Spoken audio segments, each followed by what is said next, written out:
Mbeze biteze ibiki nashakaga kukubaza amakuru. njye wanyibeshyeho ntabwo ndi umunyamakuru.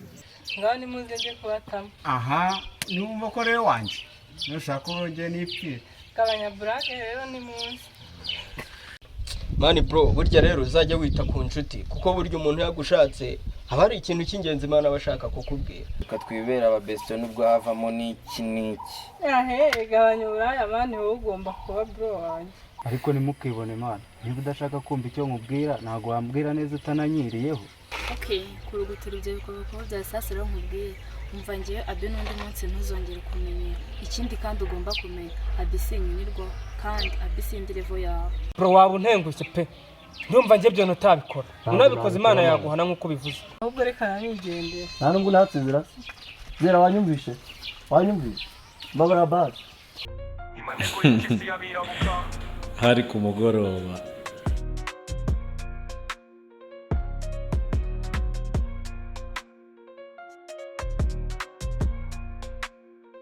MANEKO y'IMPYISI YABIRA BUKA.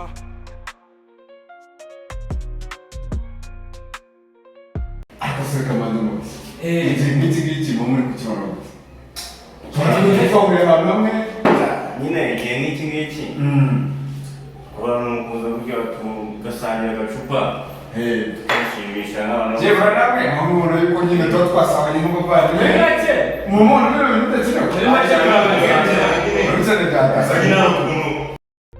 MANEKO y'IMPYISI YABIRA BUKA. twarimo twitamo ariko bya nyabyo bya bindi byo kwitamo. MANEKO y'IMPYISI YABIRA BUKA.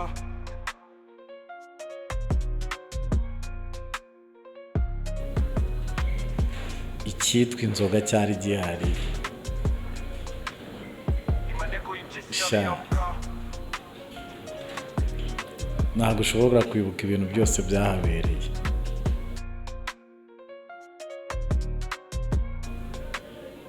gusa twitayemo pe nuje wese tukamutamo twitamo MANEKO y'IMPYISI YABIRA BUKA.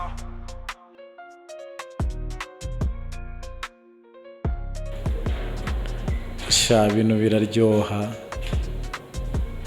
dore ko nta nicyo twikanga y'IMPYISI YABIRA BUKA.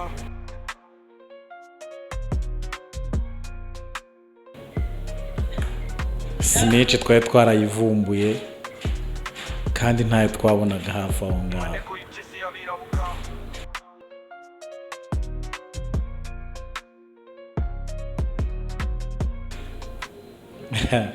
sha amabara yahabereye nanjye ntabwo nayakuba MANEKO y'IMPYISI YABIRA BUKA.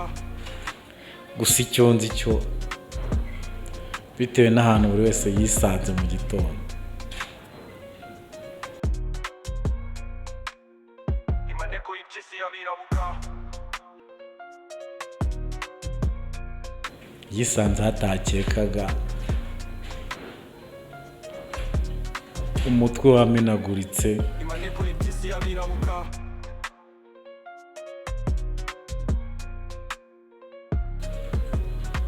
sha inzara yo yari yose MANEKO y'IMPYISI YABIRA BUKA.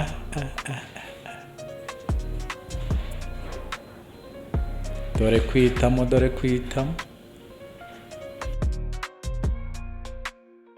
MANEKO y'IMPYISI YABIRA BUKA. ibijyanye n'amabara nta muntu n'umwe wabibaza wari uhari ngo abyibuke gusa icyo nzi cyo ntashidikanya MANEKO y'IMPYISI YABIRA BUKA. nemeza neza nuko amabara yo ntiyabura MANEKO y'IMPYISI YABIRA BUKA. amabara yo ntiyabura pe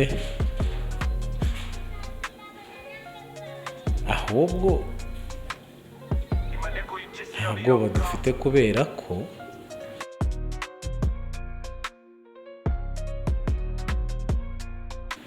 sinice twamaze kuyivumbura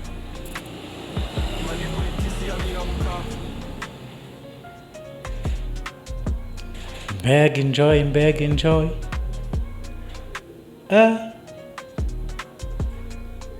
nakasamutwe papa Maneko y'impyisi yabirabuka.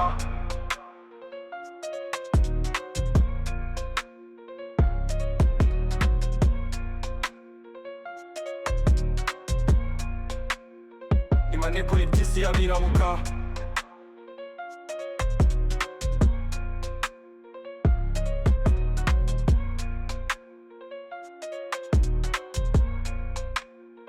Maneko y'impyisi Titi yabirabuka. bimeze biteze. Isawa? Amakuru se. Amakuru yo ni meza. Se man ejo bundi wari wagiye he ko nagushatse nkakubura? Ejo bundi se? Shamane ejo bundi rero narirambitse. Nsiduka bwije pe. Ariko n'ubundi nisanze ntangutse yaranyije hari ninjoro cyane nka saa 3.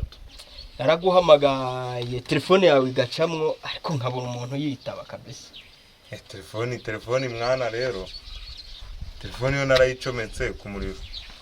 Aze kuyicomeka ndagenda mura n'icyo cyago cy'ibitotsi ndangije ndagenda ndibagirwa bwite. Gusa nasanze mu mise dukoro za nk'ijana. Ese mani kuhabonye ko naguhamagaye kuki utanabitekerejeho wenda ngo nampamagare unamenyeshe yuko nanjye ubonye ko nakubuze. Aya. Ibyo ngibyo nagerageje kubikora ariko nasanze amayinite nayo naguze. Bari bayatwaye ndagenda ndabyibagirwa burundu. Mani bro burya rero uzajya wita ku nshuti kuko burya umuntu yagushatse haba hari ikintu cy'ingenzi Imana bashaka kukubwira. N'ubutaha ntibizongere mani ujye umenya ko umuntu yashatse umuntu nyine abamushaka. Mani ibyo bintu byajyaga bibaho koko. Titi ntaribi ubwo nyine umuntu kaba kari agaciyemo umuntu azakwikosora gutyo. Ntaribi ibyo ngibyo tuzabihuza. Tuzareba ko tubihuza reka mico munsi. ariko se shajado mbwiza ukuri pe turi babiri hano nta wundi muntu uhari bro mbwiza ukuri biriya bintu no byishe inyuma umva rubwire super iri imbere yawe n'imbere y'Imana biriya bintu ntabwo ngira inyuma n'ukuri man utabumbeshya pe super n'ukuri nimba nkubeye aka kanya Imana yita Imana pe ariko man reka nkubwiza ukuri nanjye bitewe n'ukuntu nkuzi n'igihe cyose tumaranye bro waba untengushye pe ndumva ngiye byo ntabikora unabikoze Imana yaguhana nkuko bivuze ntago nabikora gusa nyine bose bamaze kubinshinja nta nubwo nigeze nabasobanurira ariko bose baje kunyumva pe yes man nta kuntu babura kubigushinja mu gihe bari kubyumva ariko nimba umutima wawe nta kintu gushinja bro bapowe ukuri kuzigaragaza man uzi kusanga umuntu mwari musanzwe muvugana ukumva nawe nagishaka kukuvugisha man ugasigara uri wenyine shanyine nta kundi ni ukorera bagukemanza ariko ngewe nimba nta kintu umutima gushinja ngende ku ruhande rwawe man sha super thank you kabisa kandi ukuri kuzatsinda ndabyizeye sha umusa I'm ready kuri wewe kabisa ngewe ndi kumwe nawe reka turebe hano byerekeza ariko twizeye ko tuzatsinda nimba utari umuhemu sawa tuzasubirira kimwa sawa Maneko y'impyisi yabirabuka.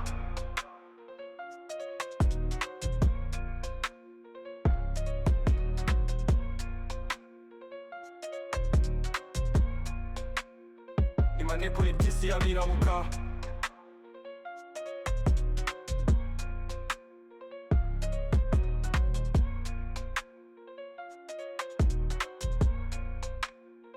Maneko y'impyisi yabirabuka. meze bitabasa ko mbona wajya muri hangu Sha byihenge gusa ndumva nenda gupfa kabisa. Sha yengeye kuva ku nzoga pe sha ntishake zibica n'ubundi mwanyibese Byihore byabaye hano nta muntu nabyifuriza kabisa. Sha nuko nyine Jado bamuvumbuye naho ubundi yaza kuguka buriya buntu tuba twaragiye hanze kabisa. Umva se man ngiye gusa ndumva inzara yenda kuncamo kabiri kabisa. hagarara nyine uhuye na hangu vayo nyayo ngaho nimuze njye kubatamo naho niwumva ko rero wanjye nushaka urongeye n'ipfira gabanya burake rero ni munsi Maneko y'impyisi yabirabuka.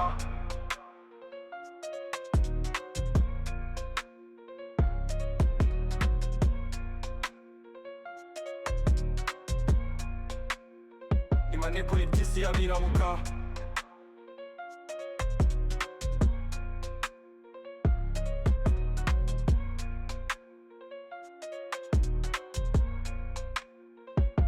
Imaneko y'impyisi y'abirabuka. mbasezera wamaye nk'umunota umwe tukavugana mane ni ukuri ntabwo urenga muteze yombi basa ku ntego jado. se basi nta nubwo wanatsuhuza usigaranye amasegonda 40 yonyine. okay zera ntabwo ndibwirwe mvuga byinshi kuko ndabibona nawe uri mu botiti yaneranyije nawe nese nibyo ashaka kumbwira. zera uri mu bantu banzi neza cyane rero ukurura kuzi ni ukuri kwirengagiza Jado amasegonda nagwaye yarangiye nimba ari byo ashaka kumbwira gusa.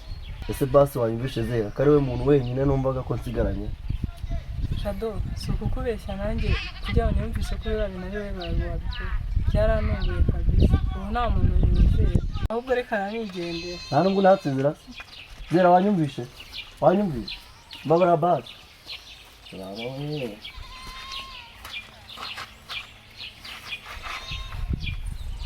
Imaneko y'impyisi y'abirabuka.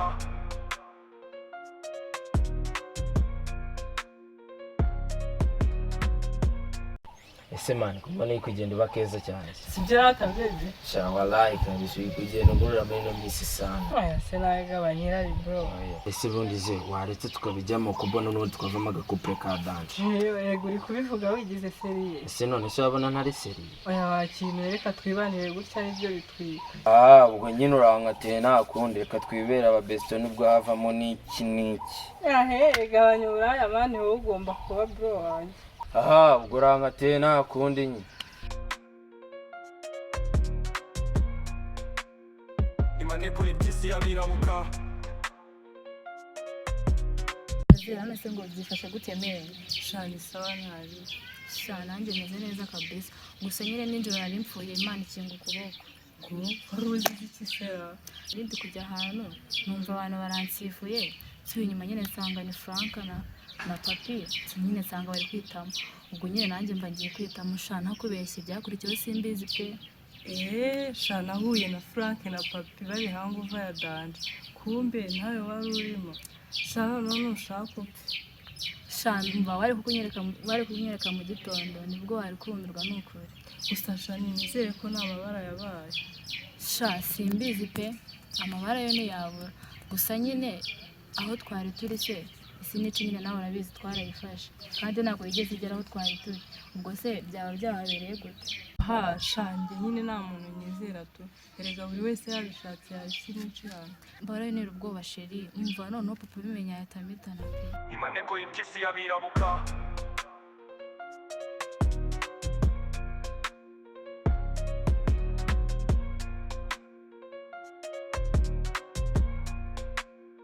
Imaneko y'impyisi y'abirabuka.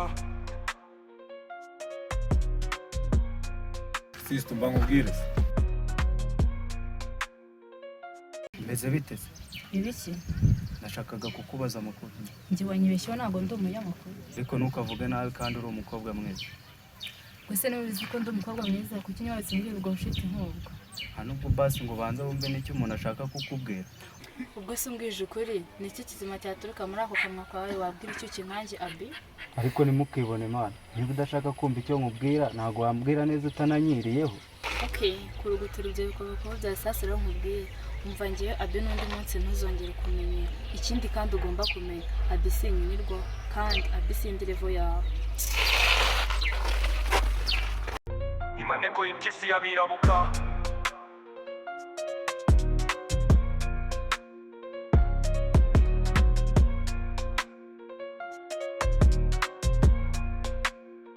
Imaneko y'impyisi y'abirabuka.